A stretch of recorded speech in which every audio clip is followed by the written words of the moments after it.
Inna lillahi wa inna ilaihi raji'un.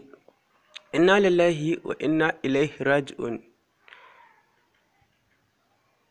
Ya ƴan uwa musulmai baki ɗaya, kamar yadda kuke gani wannan hoto, yanzu nan muka samu ainihin labarin abin da ya faru.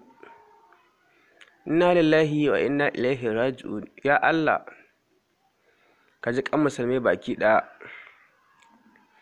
To masu sauraron, kafin mu shiga cikin ainihin wannan gundarin labarin, zan so idan yau ne farkon zuwanka a cikin wannan tasha tamu mai albarka mai suna Biral Hausa, ka daure ka yi mana subscribe da alamar ƙarar sanarwa. Ta haka ne zai baka da zarar ɗora sababbin aikin za su zo mu kai tsaye.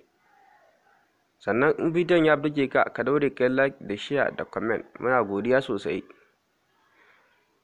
To masu sauraron, kamar yadda kuke gani ainihin wannan cikakken hoto da kuke gani akan sikirin ɗinmu, kamar yadda abin ya faru a zahiri. Wannan wani sabon labari ne da muka samu a sashen Facebook.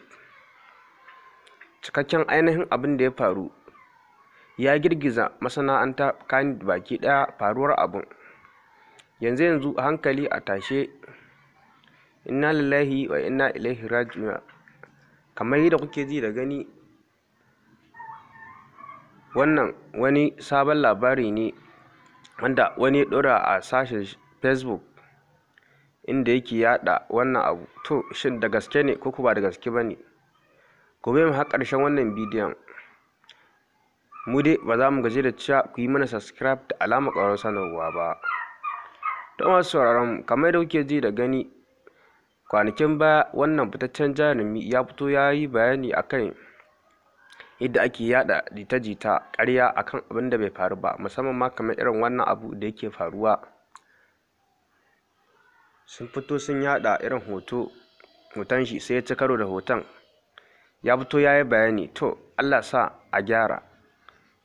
Wannan jarumi yanzu yana can lafiyar shi kalau. Wani ne ya ɗora wannan ainihin cikakken labari, to ainihin kuma jarumin yana can lafiyar shi lau, ba abin da ya same shi. To masu sauraron, muna godiya sosai, muna jin daɗi. Kai lakin da share.